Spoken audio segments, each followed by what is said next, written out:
लुत्फ उठाएं रोजमर्रा की जिंदगी का मैं खुशामदीद और क्रिसमस मुबारक हो। मेरे ख्याल में ये सही वक्त है लुत्फ उठाएं रोजमर्रा की जिंदगी का पर गुफ्तगू का, क्योंकि कभी कभी छुट्टियों के दरमियान चाहे कितने ही कीमती और दिलकश वो क्यों ना हो, हम इन छुट्टियों के पीछे जो मकसद है वो भुला देते हैं और छुट्टियों का मजा गवा देते हैं, क्योंकि हम खुद को ऊपर नीचे दौड़ता हुआ पाते हैं ये और वो करते हुए, और कभी तो तकल्लुफात करने में। तो मैंने सोचा कि ये बेहतरीन वक्त है कि आपको याद दिला दूं कि आप इस छुट्टियों के मौसम का मजा लूटें। क्या ये छुट्टियां सिर्फ मजे लूटने और तोहफे ताहक देने के लिए हैं? क्या ये टर्की और पेड़ की महफिलों का मौका है? बिल्कुल बिल्कुल भी नहीं। ये मसीह की पैदाइश के बारे में है। ये सिर्फ एक कहानी नहीं जो हमने बरसों बरसों बरसों से सुनी है। कम से कम ऐसा तो ना हो कि हमने जो बरसों से सुना है वो बामकसद अब ना रहे, पर हमें थम कर सोचना चाहिए कि क्रिसमस का मतलब आखिर क्या है। जरा सोचिए कितना हैरत अंगेज है कि वही यीशु, खुदा का बेटा, उस खुदा का भेजा हुआ खुदा, असल में बाइबल कहती है कि मसीह में खुदा था जो खुद से दुनिया की सुलह करवा रहा था, तो वो असलियत में खुदा ही था जो अपने बेटे यीशु की शक्ल में आया। वो सिर्फ पैदा होने के लिए नहीं आया था, पर वो हमारे गुनाहों की खातिर मरने के लिए आया था। तो मसीह की पैदाइश एक खास वारदात थी, क्योंकि लिखा है एक निजात दहिंदा आया है और अब हमें कैद में जीना नहीं पड़ेगा। मैं आपको पढ़कर कुछ सहीफे सुना देती हूँ और शुरुआत में आपको यूहन्ना बपतिस्मा देने वाले के बारे में कुछ बताऊंगी। तो कौन था यूहन्ना बपतिस्मा देने वाला? यूहन्ना बपतिस्मा देने वाला यीशु की आमद का पयाम लाने वाला था। दरअसल यीशु की आमद से कुछ ही अरसा कब्ल वो पैदा हुआ था। खुदावंद की राह तैयार करो, गुनाहों से तौबा करो। वो इल्शिबा की कोख में थे जिस वक्त मरियम यीशु को पेट में पाल रही थी। बाइबल बताती है कि इल्शिबा की कोख में बच्चा मारे खुशी के लपकने लगा था जब मरियम आई थी और उसे एहसास हुआ था कि नन्ना मसीह पेट में है। तो उनके बीच एक गैर मामूली रिश्ता था कब्ल इसके कि वो दोनों जन्मे। अब जिस वक्त यूहन्ना पैदा हुए, बाइबल ऐसा बताती है, और उसका बाप जकरिया रूहुल खुद से भर गया और नबूवत की राह से कहने लगा कि खुदावन इज़राइल के खुदा की हम्द हो, क्योंकि उसने अपनी उम्मत पर तवज्जो करके उसे छुटकारा दिलाया है। उस रोज जब मैंने ये पढ़ा तो इसे इत्मीनान से पढ़कर मैंने ये सोचा, भाई हम क्रिसमस की कहानी से झटपट हो लेते हैं, ये हम 1 मिनट बाद दूसरे बाब में जारी रखेंगे। पर वो रूह में खुश हो उठा, वो रूहुल खुद से भर गया था। वो रूह में खुश हुआ क्योंकि उसने कहा खुदा आ गया है और उसने अपनी उम्मत को आज़ादी और छुटकारा दिलाया है।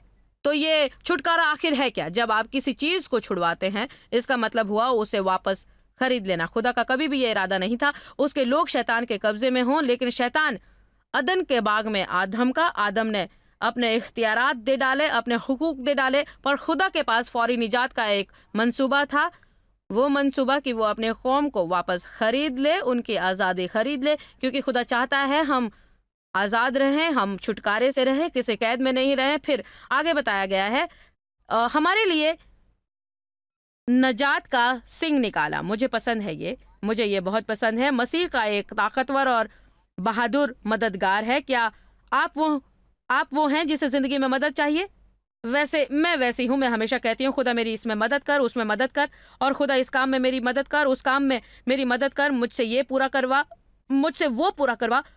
तो खुदा का शुक्र अदा कीजिए कि क्रिसमस पर उसने हमें तोहफे में एक मददगार दिया, एक ताकतवर और बहादुर मददगार। जानते, मुझे लगता है प्रोग्राम देखने वाले ऐसे कई लोग हैं, न जाने क्यों आपने प्रोग्राम लगा लिया। शायद आपके लिए ये महज एक इत्तफाक और आप आमतौर से मुझे नहीं देखते और ये सोचते होंगे मैं ये ऐसा नहीं हूँ, मैं वैसी नहीं हूँ जिसे मदद की ज़रूरत है। अगर आप कुछ सोच और वैसे शख्स हैं जो अपने बलबूते पर कुछ करते हैं और खुद ही उसे पूरा करना चाहते हैं, तब तो आप कुछ और नहीं लेकिन मायूस और अफसुर्दा और बेहाल जरूर हो जाएंगे। मगर आपके लिए ताकतवर मददगार मुहैया जरूर है और क्रिसमस इसी बारे में है। आपको बस उसे अपने दिल में आने की दावत देनी है कि वो आपके गुनाह बख्शे और हमेशा आप ही में जिए। रूहुल खुद तशरीफ लाते हैं और वो एक मददगार की हैसियत में आप ही की उस पर हर काम में मदद करेंगे जिसे करने की आपको जरूरत है। क्रिसमस इसी बारे में है।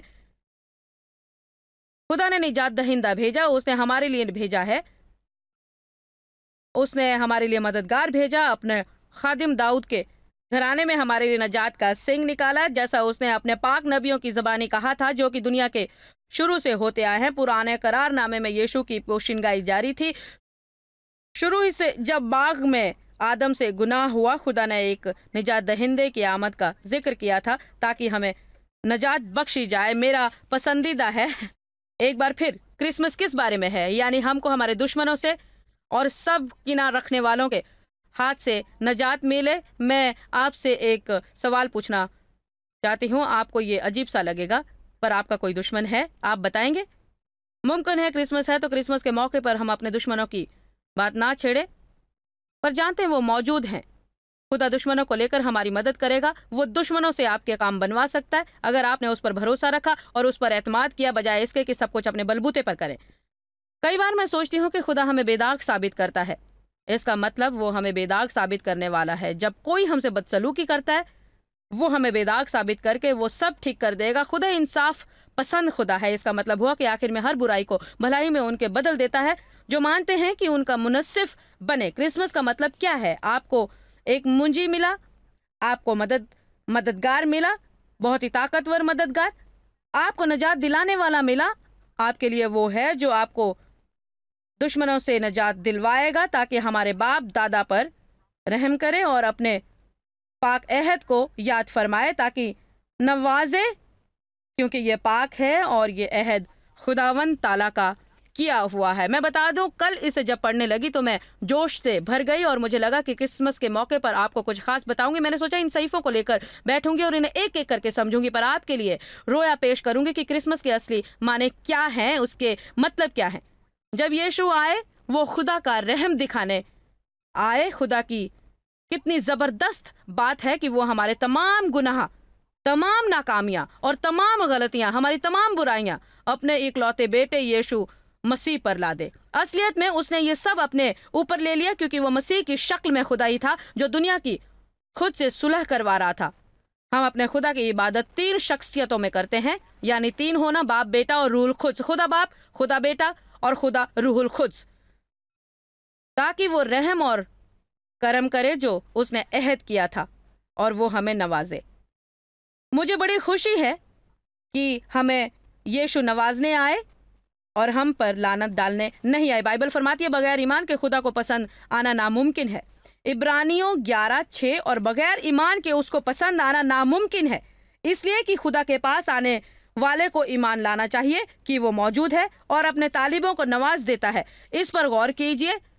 क्या आपको खुदा से नवाजिश की उम्मीद है? या शायद इस साल आपने कई परेशानियों का सामना किया और आप ये सोचते हैं हम छुट्टियां किसी ना किसी तरह काट कर जब लौटेंगे तो ज्यादा परेशानियां हमेशा की तरह आ जाएंगी। नहीं नहीं, खुदा नहीं चाहता आप ऐसी जिंदगी बसर करें। आप कहें मुझ पर परेशानियां हैं, आप पर सारा वक्त परेशानियां रहती होंगी क्योंकि आप परेशानियां आने का इंतजार करते हैं। मेरी जिंदगी में मुश्किल वक्त कई बरसों रही और मैं उस मकाम पर थी जब मुझ में कभी कुछ अच्छा होने की उम्मीद नहीं थी, क्योंकि मुझे लगता अगर मुझे कुछ भले की उम्मीद नहीं तो मैं नाउम्मीद नहीं होंगी जब भला नहीं होगा। पर खुदा ने मुझे सिखाया हमें भले की उम्मीद रखनी चाहिए। वो हमें नवाजने आए, वो हमें हमारे दुश्मनों से निजात दिलाने आए, वो मदद देने आए, वो हमें बचाने आए, वो हम पर रहम करने आए, करम करने आए। तो फिर हम क्रिसमस को लेकर खुश क्यों ना हो? यह हमारे घरों को सजाने धजाने और मेज पर पकी टर्की रखने और भाग दौड़ कर सबके लिए तोहफे खरीदने से कहीं बढ़कर है। यीशु दुनिया के लिए बतौर एक तोहफा आए और हम जो तोहफे तवाफ देते लेते हैं वो है कौम आदम को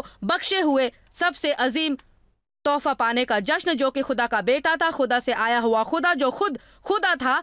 अब बात आती है इन हैरत अंगेज तोहफों की जिनका जिक्र हम कर रहे हैं और फिर आगे 73वीं आयत में है, यानी उस कसम जो उसने हमारे बाप इब्राहिम से खाई थी। यही सदियों पहले खुदा ने इब्राहिम से अहद किया था।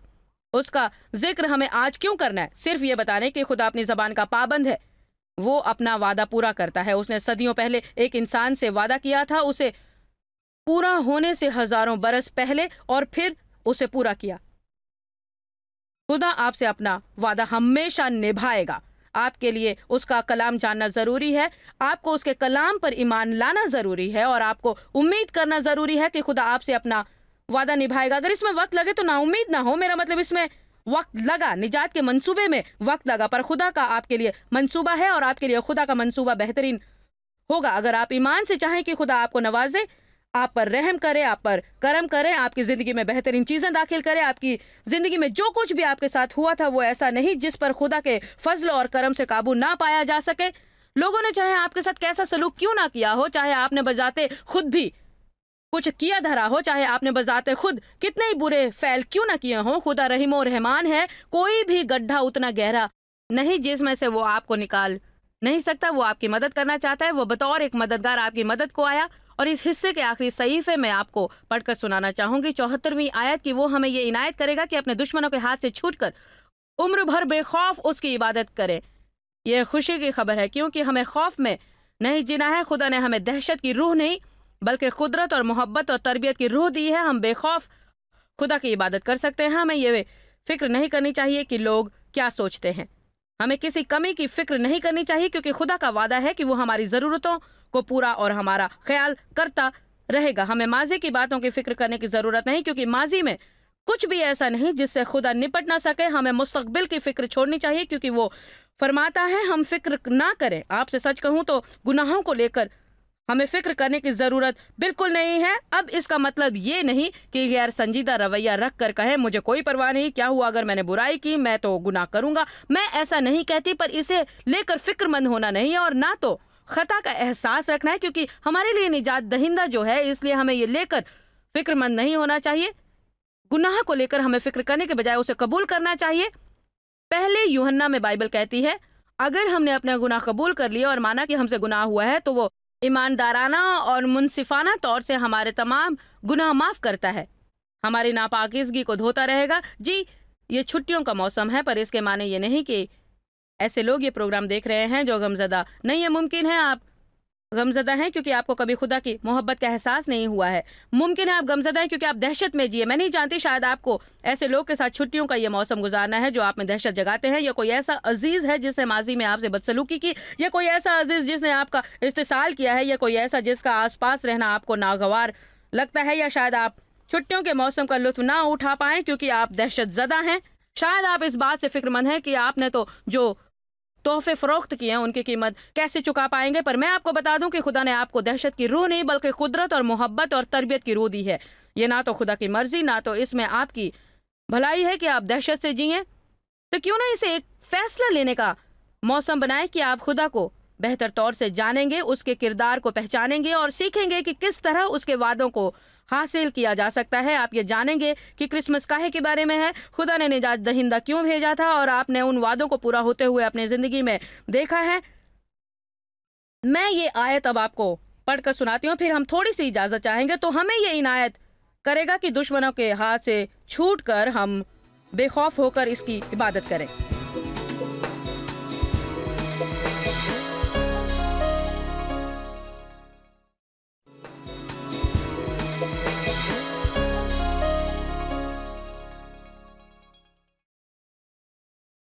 मैं सचमुच उम्मीद करती हूँ कि आप इस प्रोग्राम के पिछले हिस्से में शामिल होते, और मुझे उम्मीद है जो थोड़ी बहुत बातें मैंने बताई उनमें से आप में इस्तेहाल कुछ और बड़ा होगा क्रिसमस का सही मतलब जान लेकर। इसमें कोई हैरत की बात नहीं जब ज़करिया इस्तेहाल में आ गए, जब रूहुल खुद्स उनके ज़रिए वही देने लगे कि बच्चा मसीह की क्या ज़ात थी। मैं क्रिसमस की कहानी जो लूका के दूसरे बाब में है उसको पढ़ूंगी और अपने ख्यालात जाहिर करती जाऊंगी, और सुनते रहिए।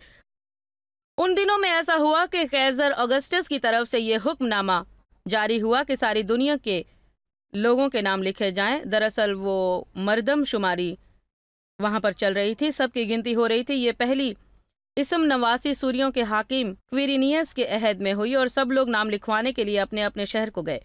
बस यूसुफ भी गलील के शहर नयास के दाऊद के शहर बेतलहम को गया जो यहूदिया में है, इसलिए कि वो दाऊद के घराने और औलाद से था, ताकि अपनी मंगेतर मरियम के साथ जो कि उस वक्त हामला थी वो नाम लिखवाएं।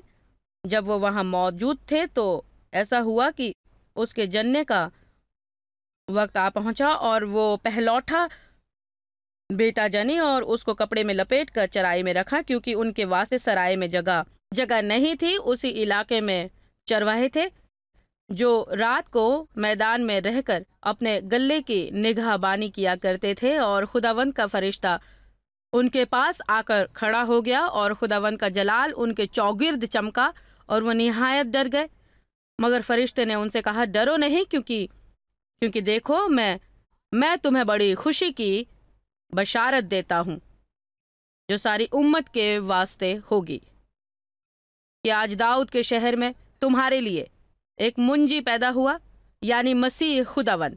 मुझे यकीन है शायद आपने ये कहानी पहले पढ़ी होगी। मैं ये तय करना चाहूंगी कि आप इसे इस हद तक ना सुने कि ये ऐसे मकाम पर आ जाए कि आपके लिए बेमाने होकर रह जाए। मुझे पता है मैंने अपने आप को तब पकड़ा है जब मैं वाज सुनती हूँ और क्रिसमस का मौका होता है, या फिर घर वाले जब मिलते हैं और कोई एक बच्चा क्रिसमस की कहानी पढ़ता है और मैं सोचती हूँ मैं ये जानती हूँ लेकिन ये कोई अच्छा तर्ज अमल नहीं है, चाहे मैं हूँ या आप हैं या कोई भी हो। और क्योंकि हमें समझना चाहिए कि क्रिसमस के मौके पर हमें क्या बेशकीमत तोहफा अता किया गया है, तो एक बार फिर इसे मैं दोहराती जाऊंगी। क्रिसमस की दुनियादारी में फंस कर मत रह जाइए, इस भगदौड़ में शामिल होकर कि आपने सबके लिए सही तोहफा खरीदा है या नहीं, और कहीं भूल ना जाएं कि क्रिसमस का मतलब आखिर क्या है।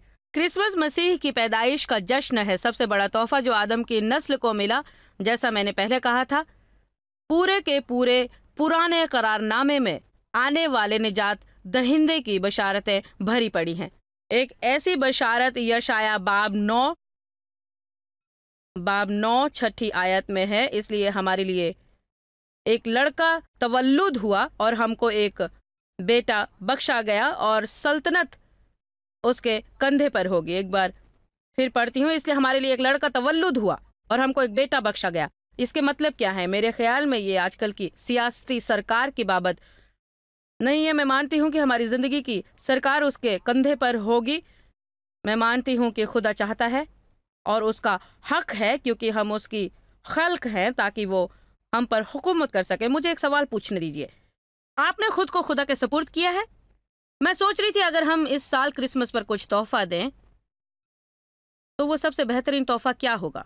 तो अव्वल है कि आप खुद को उसके सुपुर्द कर दें। कभी कभी अपने रुपए पैसे दे देना आसान होता है बनिस्बत अपने आप को दे देने से। नए करारनामे में जो नबी पौलुस ने कहा वो मुझे बहुत ही पसंद है। वो किसी एक कलीसिया से मुखातिब था, इस वक्त मैं भूल गई वो कौन सी थी, पर उसने कहा कि न सिर्फ उन्होंने फयाजी से दिया जो रुपए पैसों का तोहफा था, पर सबसे पहले उन्होंने अपने आप को दिया। उन्होंने खुद को हमारे लिए खाली रखा ताकि हम उन्हें ज़रूरत के मुताबिक इस्तेमाल कर सकें। मैं मानती हूँ खुदा का दिल भी ऐसा ही है। हम सबको तोहफा दे सकते हैं, आप हर किसी को तोहफा दे सकते हैं। आप क्रिसमस के तोहफे खरीद सकते हैं, उन्हें खूबसूरती से गिलाफ में लपेट सकते हैं और पड़ों तले एक के ऊपर एक रख सकते हैं। पर खुदा आपका तालिब है, आपने खुद को उसके सपुर्द किया है। आपने कभी यीशु को अपना मुंजी नहीं बनाया। मसीह को अपना मुंजी बनाने का मतलब क्या हुआ? इसका मतलब है उसे कबूल करना, पर साथ ही साथ खुद को उसके सपुर्द कर देना। मैं सोचती हूँ ऐसे कई लोग हैं जो खुद को ईसाई तो कहते हैं, पर सच्चाई ये है कि उन्होंने पूरे तौर से खुद को खुदा के सुपुर्द नहीं किया। जी, हम मुख्तलिफ चीज़ें अता करते हैं, हम थोड़ा सा वक्त देते हैं, थोड़े से कलीसिया में खिदमत करते हैं, लेकिन क्या आपने खुद को पूरे तौर से खुदा के सपुर्द कर डाला है ताकि वो अपनी मर्जी से आपसे खिदमत ले? खुदा का आपके लिए एक मंसूबा है।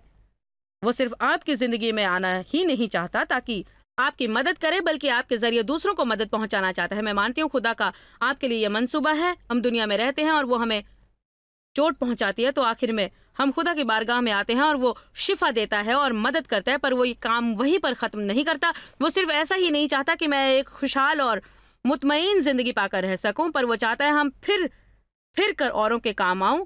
तो मैं आपसे आज ये पूछती हूँ, मुझे ये लगा कि खुदा ने मेरे दिल में ये डाला। ये मैं इसलिए नहीं कह रही हूँ क्योंकि मुझे टीवी का वक्त पूरा करना है, पर यह संगीन सवाल है जो खुदा के दिल से आपके लिए आया है कि आपने पूरे तौर से खुद को उसके सपुर्द किया है।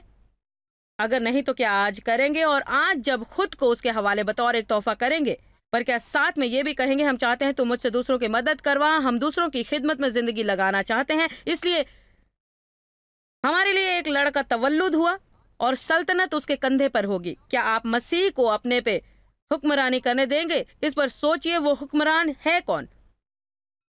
क्या आप मंसूबे बना रहे और चाहते हैं खुदा उन्हें नवाजे? क्या आप अपने मंसूबे तैयार कर रहे हैं और फिर मायूस हो जाते हैं क्योंकि वो नाकाम होते हैं? तो पता है, अगर आप मंसूबे बनाते हैं बगैर खुदा को शामिल किए, तो मैं वादा करती हूँ कि वो वक्त आने वाला है जब वो कामयाब नहीं होंगे, क्योंकि इस तरह या उस तरह खुदा आपकी तवज्जो चाहता है और इस तरह वो अपने कलाम के जरिए आपकी मदद करना चाहेगा। आज मैं उसके कलाम के जरिए बोल रही हूँ। ये आप में से कई के लिए बेदार हो जाने का बुलावा है और ये मैं तहे दिल से मानती हूँ। मैं खुशगवार छुट्टियों में संजीदा नहीं हो रही हूँ, पर मैं मानती हूँ ये वक्त है बेदारी का। मैं मानती हूँ ये ऐसा कहने का दिन है, जानते हैं क्या, मेरी ज़िंदगी ठीक नहीं, मैं खुदा के सुपुर्द नहीं हुआ और मुझे ऐसा करना चाहिए। आप शायद एक ईसाई हैं, पर जानते हैं आप एक जिस्मानी ईसाई हो सकते हैं। आप ऐसे ईसाई होंगे जो जी हाँ मानते तो होंगे कि यीशु आपके खातिर हलाक हुए और आपने उनको अपना मुंजी माना और जन्नत जाने की उम्मीद भी की होगी, पर फिर भी आप जिस्मानियत में चलते हैं, एक कदम सल्तनत में, एक कदम दुनिया में। शायद हर इतवार को आप कलीसिया जाते हैं, पर बाकी हफ्ते आप में और दूसरे लोगों में कोई खास फर्क नहीं दिखता। मैं ये सब जानती हूँ क्योंकि मैं भी वैसे ही जीती थी बरसों तक, और ये आपके लिए खुदा नहीं चाहता। इसलिए हमारे लिए एक लड़का तवल्लुद हुआ और हमको एक बेटा बख्शा गया और सल्तनत उसके कंधे पर होंगी, और उसका नाम, ये मुझे बहुत पसंद है, उसका नाम अजीब और वाकई उसका नाम अजीब है, मुशीर। आपकी अगवाही करने के लिए वो है। आपको यहाँ वहाँ लोगों के पास जाने की जरूरत नहीं है पूछने की कि आपको क्या करना है। खुदा आपको मशवरा देगा, और वो है खुदाए कादिर, अब्दियात का बाप, सलामती का शहजादा। तो कितना जबरदस्त है ये। मैं आपसे सवाल पूछती हूँ कि आपकी जिंदगी में इत्मीनान है? आपकी जिंदगी में इत्मीनान है? यीशु आए ताकि आप इत्मीनान पाएं। दरअसल यूहन्ना 14:27 में है, मैं तुम्हें इत्मीनान दिए जाता हूँ, जिस तरह दुनिया देती है वैसा नहीं, मेरा खास इत्मीनान अब मैं तुम्हें देता हूँ। फिर वो कहते हैं तुम्हारा दिल ना घबराए और ना ही डरे। अगर आपको इत्मीनान नहीं, अगर कोई खुशी नहीं, आप नहीं जानते मसीह में आप कौन है, आप राह नहीं पहचानते, हर रोज मायूसी और गुस्सा और गड़बड़ी है, तो मेरे पास इसका हल है जिसका नाम यीशु मसीह है। और ये मौसम इसी ताल्लुक से है। वो पैदा हुए, वो इस ज़मीन पर 33 साल रहे और उन्होंने खिदमत की, और वो हमारे सारे गुनाह अपने सर लेकर मर गए, और साथ ही उन सजाओं के जिनके हकदार वो नहीं हम थे, वो मरे ताकि हम नजात पा सके। हर एक बंदा के बेगुनाहगार है। हम सब गुनाह करके खुदा के जलाल से महरूम रहते हैं। सबको एक मुंजी चाहिए। आप खुद को नहीं बचा सकते। आप भले नहीं हो सकते जो खुदा की बारगाह में अबद तक जीने के लायक बने, तो आपको एक मुंजी चाहिए। मैं आपके बारे में नहीं जानती, पर मैं वो एक खास मक्कार गुनहगारा थी। शायद आप समझें कि आप उतने बुरे नहीं हैं, लेकिन खुदा की पाक ज़ात के मुकाबले में हम सब अच्छे खासे गुनहगार हैं। तो मैं आपके साथ इसी वक्त दुआ करूंगी। अगर आप पूरे तौर से खुदा के सुपुर्द खुद को नहीं कर चुके हैं, तो मैं चाहूंगी आप खुद को उसके हवाले कर दें। तो हम दुआ करें।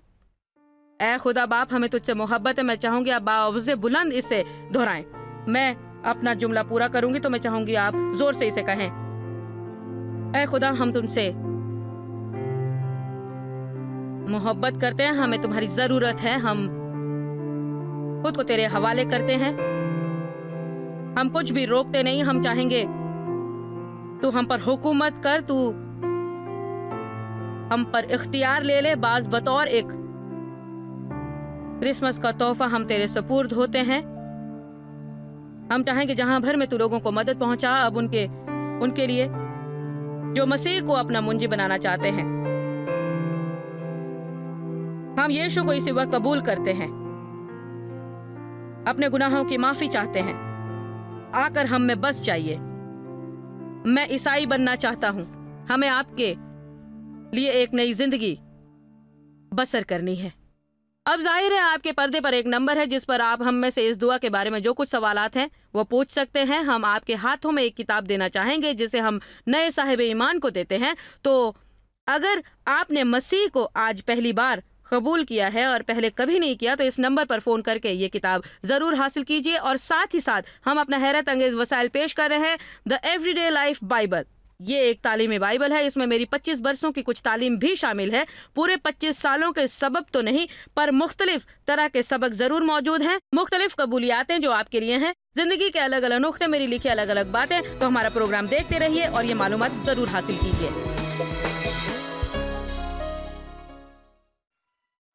जॉयस मायर मिनिस्ट्री आपकी उम्मीदों से ज्यादा है। आपके लिए आप सबका यहाँ आने के लिए शुक्रिया, और शुक्रिया उन दोस्तों और वालिदैन का जिन्होंने इसे दुनिया भर में फैलाया।